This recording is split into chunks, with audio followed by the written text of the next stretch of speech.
Hello friends, आज हम कक्षा 10 की गणित की प्रश्नावली 3.3 के जिसमें ही हमारा ये कहता है कि निम्न समीकरण के रैखिक युग्मों को प्रतिस्थापन विधि द्वारा हल कीजिए, उसको हल करते हैं।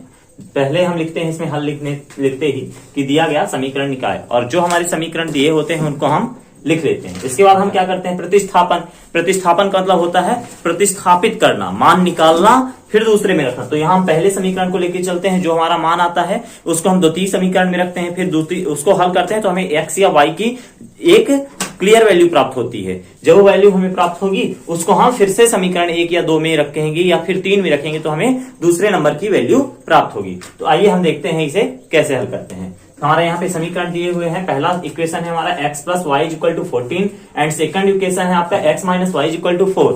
अब हम इसको हल करते हैं तो यहाँ पे लिखेंगे कि समीकरण 1 से, हमने आपको बताया कि पहले हम समीकरण फर्स्ट को लेके चलते हैं तो हम लिखेंगे समीकरण 1 से, ठीक है। समीकरण 1 से लिखने के बाद हम सबसे पहले समीकरण 1 की वैल्यू को वहीं पे लिखते हैं, x plus y is equal to 14। अब देखिए यहाँ पे हम या तो x की क्लियर वैल्यू गेट करें या तो y की क्लियर वैल्यू गेट करें। मान लीजिए हम x इज इक्वल टू निकालना चाहते हैं तो y इधर आपका किस साइन के साथ है, प्लस साइन के साथ है, इधर आएगा तो माइनस होगा। तो x इज इक्वल टू हो जाएगा आपका 14 माइनस वाई। ये आपका इक्वेशन नंबर आप इसे देंगे थर्ड, इक्वेशन थर्ड। फिर आपको ये जो समीकरण 3 का मान मिलता है इसे आप समीकरण 2 में रखेंगे, ठीक है। हम यहां लिखेंगे समीकरण 3 का मान, समीकरण 3 का मान समीकरण 2 में रखने पर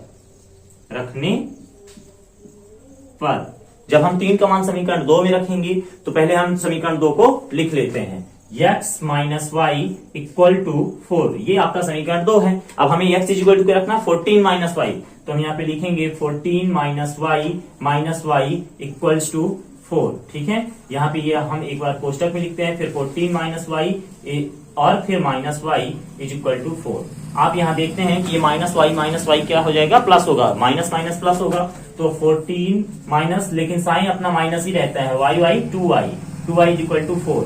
अब देखिए यहाँ जब यह 14 इधर आपका है जो नॉन वेरिएबल नंबर है, क्या है, अचर संख्या है, तो अचर संख्याओं को हम सबको दाएं पक्ष में लाते हैं। तो जब हम 14 को इधर दाएं पक्ष में लाएंगे तो 14 कितना हो जाएगा, यहाँ पे धन का है, इधर आएगा तो माइनस का हो जाएगा। तो minus 2y is equal to 4 minus 14।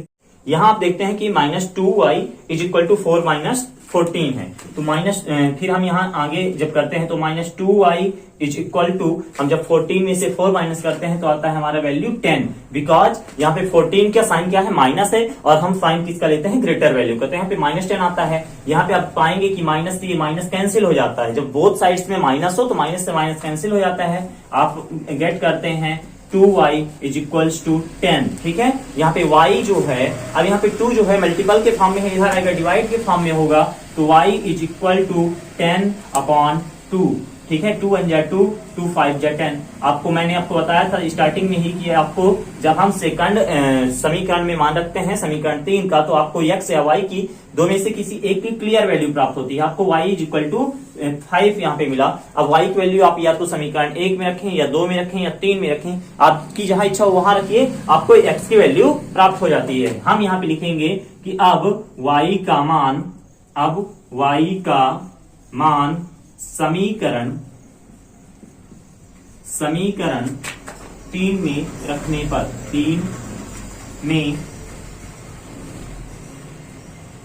रखने पर, ठीक है।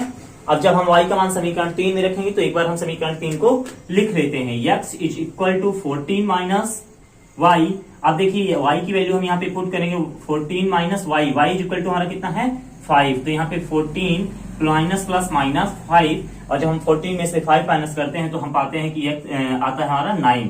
तो x इज इक्वल्स टू 9, आपको यहाँ पे x की वैल्यू 9 प्राप्त होती है, ठीक है। यहाँ पे आप लिखेंगे कि अतः दिए गए समीकरण निकाय के हल x बराबर 9 और y बराबर 5 होंगे। या तो ऐसा लिखिए, ये अतः x बराबर 9 और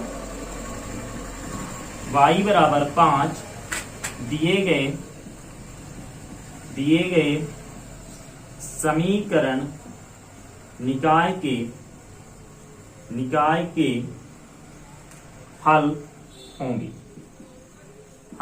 होंगे। इस प्रकार से आपका ये सवाल यहीं पे समाप्त होता है। आप लोग अगर इसका स्क्रीनशॉट लेना चाहते हैं तो ले सकते हैं।